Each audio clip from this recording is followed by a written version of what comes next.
What's up guys, it's Roger, and today I'm roasting some marshmallows up here in the lighthouse because you know we already got our flawless, but it was kind of a pain in the butt, and I'm going to tell you why. So here's the thing, this weekend Bungie made trials on the Burnout, which usually is a map that I'm kind of a fan of, it's fine, and I even had this build that I'm so excited to show off for you guys. I was so excited to go into trials with this build and have some fun.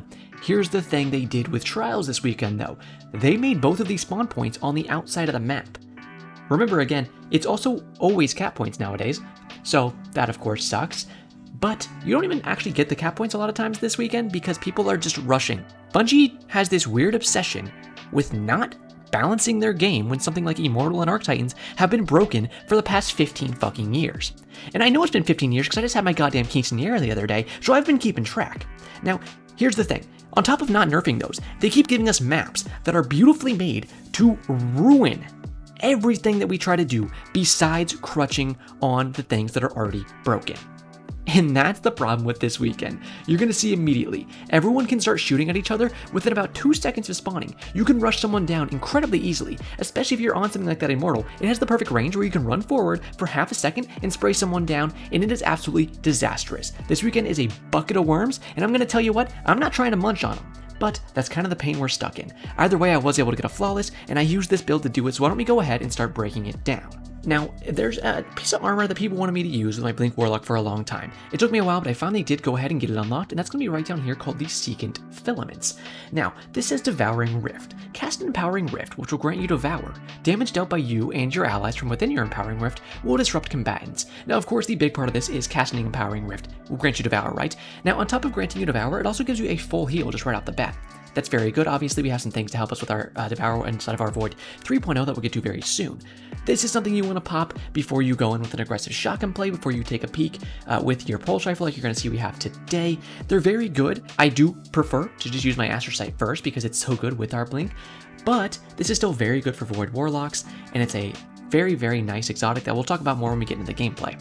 Now, as for our actual mods here, you can see we have Absolution, Orbs of Restoration, and Insulation. For the rest of our mods, we have some targeting stuff just to help with our shotgun and our pulse rifle. We have Heavy-Handed here, Firepower, and a Strand Loader mod. The last way we can make an Orb of Power is with our Reaper mod down here, and then we have on 2 Bomber mods, so every time we do use our Rift, we get around 20% of our grenade energy back, which is good because a good part of our build is going to revolve actually around grenades today. Now, you saw in the title, this build is very good for area denial. There's a few different things we're going to be using for that, and the first one's actually going to come here from our pulse rifle. Now, this is the Different Times pulse rifle. It just came out with Season of the Deep, and it's one that I'm absolutely in love with.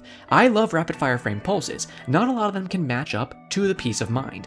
Now, this one does a pretty good job, and it's pretty unique, and that's why I like it. And I know people sit here and they think they can only use the best gun in a certain category. So since Peace of Mind is the absolute best rapid fire frame, you should never use any other rapid fire frame pulse rifles in the entire game. But I'm here to tell you that it's just such a boring way to play the game. There's so many fun guns out there, and unless you just take off your diaper for 2 seconds so you can stop shitting your pants, then you're never going to get to experience them. So, highly recommend you can get one crafted very easily this season if you just play a bunch of salvage and deep dive activities, use your keys, and you can level it up pretty quickly too, and get this roll on it. I put on small bore, ricochet rounds, enhanced moving target, and hatchling. Now, enhanced hatchling, all it does is gives you 5 handling, so there's really no reason to use enhanced hatchling over just regular hatchling. But the hatchling on here is part of our area denial build. Whenever we can get a precision kill on somebody, it's going to spawn a threadling. That threadling will seek people out and do pretty good damage to them. Mixed with something else in our build that's going to let us weaken enemies, if they're weakened and the hatchling hits them, it'll do around 50 damage. I'll show you that in the gameplay later on today. Another big part I do want to mention here is Unsated Hunger is actually a very, very good origin trait. This is going to boost up your handling, reload, and stability when you have no abilities fully charged, which you're going to be using your abilities quite often in this build, so you get to use that origin trait quite often. I do have a counterbalance stocked on here just to help us with our recoil direction a little bit, because it is not the best recoil direction, but a fantastic gun. Definitely recommend you get one of these crafted, and even if you don't have one crafted, just find one that has hatchling on it and have a fun time with it. The other gun we're going to be using is our Retro Futurist Shotgun. This is my favorite shotgun in the entire game. I like these lightweight frame weapons because they give you a 6.25% sprint speed bonus and 20 mobility when you do have them out in your hands, which helps you get on top of your enemies very easily, especially with something like our Blink mixed with this. We can crush them real good. You can see I'm on the way to 2k kills with this gun because I've used it a long time and I've used it a lot. Now let's talk about our Void 3.0. We have a few things in here that are going to be helping us with our area denial. First of all, of course, is a Nova Bomb Vortex. You don't really get supers this weekend because the game goes way too fast. And I'll be honest with you, I didn't see a singular super except for one I think it was one of those harvesting, whatever they're called, the Hunter Stasis super. I saw one of those. That was the only super I saw the entire weekend, so don't worry about that too much, but it is good area denial. Now after that, of course, we have our Empowering Rift here, which can help us spray down some enemies, do some extra damage. But the next big part of our area denial is going to come right here with a Vortex Grenade.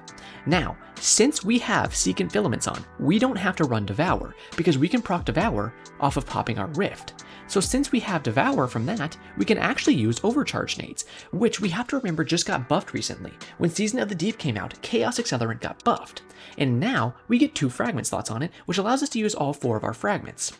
Very good stuff right there. And when you overcharge a Vortex Grenade, it says right here, it increases the size and linger duration of the Vortex. Now on top of that, I have a fragment down here called Echo of Remnants. This says your lingering grenade effects, which is our Vortex Grenade, have increased duration. So we overcharge a Vortex Grenade. It's going to get super big and have a shit ton of extra linger duration because of our Chaos Accelerant overcharge mixed with our Echo of Remnants. Now, the last thing we have down here for very good area denial and area lockdown is going to be Clarence. Shout out to the old gods if you want to call him that, but on my channel, we call him Clarence. Now, Clarence is going to go in, he'll lock down an area, he'll do damage, he'll weaken our targets, and since we have an Empowering Rift on, he's actually going to heal us when he does damage, which is something to keep in mind. If Clarence is on an enemy and he's sucking their toes, what you can do is blink on top of them while you have your Devour still procced because you popped your Rift with your Secant Filaments. And then Clarence is going to be healing you as you fly in on that enemy and go to fight them. Very good stuff, we love to see it. Now, let's go ahead and cover the rest of our fragments here. We have Echo of Dilation, which is one that I always use. This gives you better sneak speed and also gives you a very in-tuned radar so you can see where your enemies are. After that, we have Echo of Persistence. This is going to let the initial proc of our Devour go from 10 seconds to 15 seconds. Especially on a build like this where we get to pick exactly when we proc our Devour, this is a very good fragment. And finishing that us off right here, we do have Echo of Harvest. This says defeating weakened targets, which they're going to be weakened from Clarence. That'll create an Orb of Power and a Void Breach. Now, Orbs of Power and Void Breaches are going to do a few things for us. First of all, picking up a Void Breach is going to give us a little bit of class ability energy back, and picking up an Overpower is going to give us a bunch of ability energy back, but they have some extra benefits on top of that. And those are going to come right here from our season artifact. So first of all, if you defeat someone that is void debuffed, whether they're weakened or not, they will drop a Void Breach or a Void OC as I call them, and I'll show you why they're called Void OCs when we get into the gameplay because they kind of look like one. Now over here we have Protective Breach, so when you do pick up that Void Breach, you get an Overshield. Very nice stuff right there, helps you outlast your opponents and take them out and be aggressive. Last but not least, we have Supernova. So picking up a Void Breach causes your next source of void damage to create a large weakening pulse. Now this does say your next source of void damage, so I'm assuming that means from guns or from your abilities, because if it was just void weapons, then it would say void weapons. I didn't get to use this too much because by the time you actually get this procced, the round is usually over, but if you can get it to work, it's pretty nice, although this is mostly good for PvE, but it's still nice to have. All that being said, I think we have the entire build covered. If you do have any questions, feel free to leave those in the comment section or join the Blinkville Discord server. I'm going to have that linked in the top right and in the description. If you guys enjoyed the video at any point, please feel free to leave me a like or subscribe. I'd very much love to have you on the channel. We're heading towards 6K subscribers extremely quickly, and I'm excited to hit it soon. Now, all that being said, I think we're ready to go ahead and get in this gameplay, so without further ado, let's go ahead and blink on into it. Alright, now coming into this first play, you're going to see very simply me using the Secant Filaments, slap the Rip down so I can grab Devour immediately. You can see around an 18-second pop there actually. Pop this first guy off, that refreshes our Devour a little bit, up to 20 seconds. We overcharge our nade to cut off this entire room, so he can't rotate in here now because that's all cut off from the nade. We go ahead, we get an easy res on our teammate after I pick it up a second time, and this is actually funny because this first play here was the only super I saw all day, right there, that one. I was able to map him with my shotgun before I died, and luckily that let my teammate shut down the absolute Giga Chat right there and win us the match. Now, I gotta say, I really started liking this build throughout the day. You can do things like this, where you can cut off entire areas like that. So if they want to get around that corner now, what are their options? Well, they can run around all the way outside, or they can hop up over top table here, whatever you want to call it, hop up. Any of those calls are fine. But that's the entire point with that nade, with how good it is. It'll last around 10-ish seconds, if not a little longer, and it cuts off an incredible amount of area. You can see my health go all the way back up to full there when I pop my Rift. Take out the second guy, Devour procs again. I take out him, and full health again. Take out him, full health again. We pick up a Void OC off that guy's dead body. That gives us a bit of an overshield. Very nice stuff right there. And this build just loops into itself really, really well. You can see here, you can come out on the outside of the map, but be careful because people will push up very fast. And that's kind of what I was saying in the intro. Ignore that nade. I'm not the best at throwing Vortex nades because I barely use them, so sometimes I kind of just like launch them to Kalamazoo. Now, that being said, What were we talking about in the intro with how bad this weekend is? Well, you're starting to see that right now with how fast these rounds are playing out. Where I just spawned, you can see my enemy's radar pings right in front of me. That's where they spawned. You all spawn on the east courtyard and the west courtyard. That's it. And it's terrible because you don't have time to do anything. You just have to go straight into the fight. And if that's a style of play you like, then that's fine. And it's going to be fun for you. And that can be very fun for me too.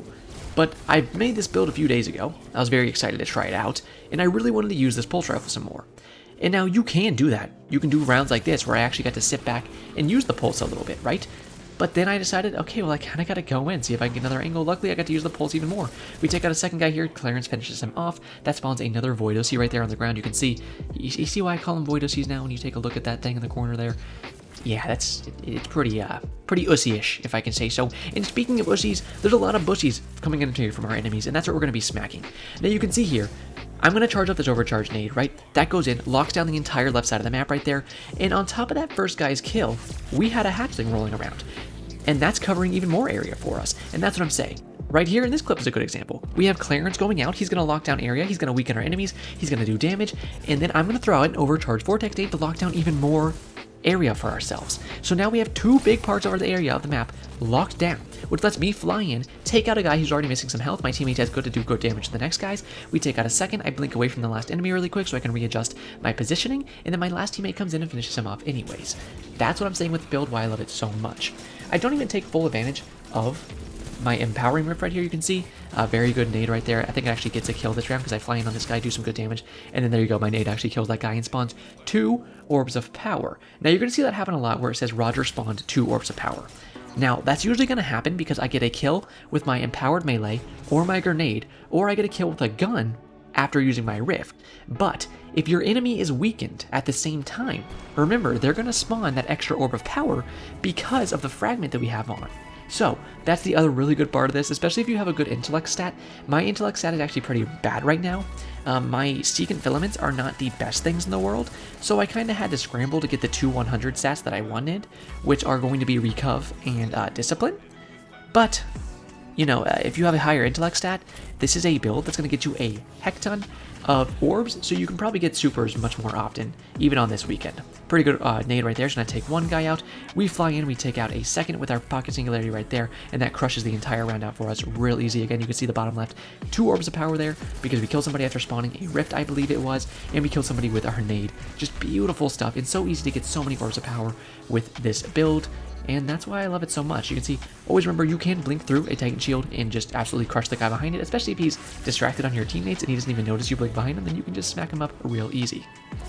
You can start standing in areas like this, like I am right here. Again, immediate orb of power because we took that guy out after we spawned our rift. Be careful because there might be some goobers standing up here like that. You gotta be careful of that. Hey, if you're someone who's into getting your butt cheeks spanked by your mistress, then that's fine, but it's not really my cup of tea, so I try to avoid those situations where I can. But in terms of doing the spanking, that's something that Papa Roger is very much so into, so when I can get good flanks with my blink like that, to absolutely crush the enemy, I do it. Now watch here, we took that first guy out, which made a hatchling over there. That chased the other enemy out a little bit, and he has to fly out to the right side of the map. I overcharge a vortex nade, which lets me easily crush this guy, even with the overshield he gets from spawning. I wanted to fly onto this next guy, and look at this hatchling right there. Boom, hits him for around 41 damage. It almost killed him, but it didn't quite. I missed my shotgun shot, but luckily I had good reaction time on this guy and took him out for a nice trade there. But sometimes you just don't have teammates, and that was one of those rounds where I just didn't have teammates, so no matter how good I did on a round, it just didn't really matter. But this is a good round that I want to show off to you guys. We smacked these first 2 guys very, very easily with some beautiful shots from our different times pulse rifle. We put down a rift, which is going to heal us to full immediately. This guy flies in, and look in the bottom left of the screen right there. We killed him after placing a rift, and he was weakened when we actually killed him, so we got 2 orbs of power. Pretty nice stuff right there. But again, you can see how good this pulse rifle really can be. Even if your teammates are riding your nuts like some kind of cowboy in the Old West, you can still get some pretty good peeks with this thing. Just be careful if they are riding your nuts, because you might get stuck on top of your teammates inside of your rift, and if they're pushing you around, it can be kind of a bad situation, so be careful of that. The next thing I want to warn you of course, like we said in the intro, like we talked about a little bit earlier, Immortal Crutch is still, like this little fucking loser right here, much in the meta. That is the sandbox still. People are still shooting their booger blasters at you every 3 seconds. So, if you're using a shotgun, make sure you're using something that you can actually get on top of your enemies with, or else it's going to be pretty hard to do it. Like right here, I'm using the combination of my blink with a lightweight frame shotgun to make sure I can cover enough distance to get on top of my teammates, or my enemies, excuse me, and actually take them out. But if you don't have something in your kit that will allow you to do that, then be very hesitant with your shotgun plays. Because the second you try to get on top of your enemies, if you are not in a range where you can at least take 1 or 2 shots and take them out with your abilities and your shotgun blast, then you're just going to get hit by the Booger Blaster 5000, and it's not going to be a very nice day for you. Now, there's going to be little sauce fuckers like this. They're going to try to fly down on you with the Wrath of 1,000 Zeus. And I said, no, sir. What I'm going to do is throw a pocket singularity out that's going to slam your bussy so hard into the ground that it's going to look like a bag of ground beef. And that's exactly what I did. So that guy got absolutely slapped, and his tiny little thunder crash couldn't do a lot to me, and he got put in his place. Now, you can come around to the outside of the map a lot if you want to and take peeks, but be careful, sometimes the enemy team will play on the inside of the map just like this. Now, I did some good damage there, beautiful team shots from my teammates. I throw out an overcharge nade there to cut off some area so he can't flank on my left, let myself blink up top to bridge, and take a nice shot with my shotgun to finish that teammate's damage off on the enemy. Now, right here is a place where I really started to like to challenge. If they do have immortals, be careful. But if they're sitting back with snipers or pulse rifles of their own, you can place that rift there and take some good challenges. Luckily, I was able to fly in with my Devour here and my shotgun, and like I said, just take those guys out really well. Shout out, there was actually an enemy blinker on the other team. He wasn't the best in the world, but hey, blink takes a lot of practice. And if you are someone who's trying to practice blink, you know, especially after you see one of my build videos and you're like, man, I want to blink like little Raji over here. Well, hey, I'm excited to tell you I have an entire playlist filled with a bunch of blink tips and tricks that can help you, whether you're trying to figure out what blink playstyle for yourself to use, or you're trying to figure out how to use these different blink techniques effectively in battle, or even what mobility you should be running on your blink Warlock or Hunter, or just a general movement guide. I have a bunch of videos covering all that stuff and more in a full playlist called the Blink Journey. I'm going to go ahead, I'll link that on the end screen for you guys. I don't shout that playlist out as much as I should for how much work I've actually put into it. I should have another video coming out soon that I'm going to put into that playlist too. If you're interested in that or interested in learning Blink at all, go ahead, stick around to the end of this video. I'm going to link that on the end screen so you can go ahead and go in that playlist next and find a video for yourself to watch. Now, you can see here we crushed that first guy. I do want to say, people with guns like this will be like, why don't you use Headseeker? Headseeker's so good. And it was even when I made a COD review of this gun, you know, I always had to say like, Headseeker is fool's gold. Don't use Headseeker on this gun. Something like Hatchling is actually pretty damn good, especially for area denial type stuff. It's more of a fun perk, but it is actually better than Headseeker. If you're even hitting 80% accuracy with your headshots, like right there, then Headseeker's a worthless perk. And even if you're hitting 2% fucking accuracy, Headseeker's a worthless perk. Because if you're hitting too much headshots or too little headshots, then you're not getting any value out of Headseeker. And the TTK is not going to change on a rapid fire frame pulse rifle like this when you're using Headseeker. Those are the biggest reasons why I don't like using it. And if you want something that's going to help your actual accuracy cone, like people claim that Headseeker is doing so well for them, hey, guess what? You already have that on moving target. So it's a useless perk. Always got to bring that up when I can, kind of explain it to people. And, oh, my poor orb, my poor little orb just rolled off this fucking map like a snail rolls into my mouth. What? I don't eat snails. Anyways, you can see here, charged up a nice nade. This nade absolutely cooked this guy's bussy. Had to show that for you guys. Then I got fucking fried, so we're going to blink into the next clip. But yeah, very good gun right here. Highly recommend you do get this thing crafted. Guys, there's a few good guns with this season, right? There's the Rapacious Appetite SMG, which I do think is better than the Adept Immortal. And there is the... what is it? It's called the Targeted Redaction, I believe is the name of the gun. And that is the new hand cannon. It's a 120, which of course you can 2-tap with the new perk it has. If you are interested in any of those guns, which I highly recommend you should be, then go ahead and just play some salvage or deep dive activities, especially if you have keys, because you can farm those out really, really easily, especially since you can get the different things for like focused decoding very, very easily this season. So I highly recommend you guys figure your stuff out. Get your weapons crafted. Make sure you're not dilly-dallying, you know.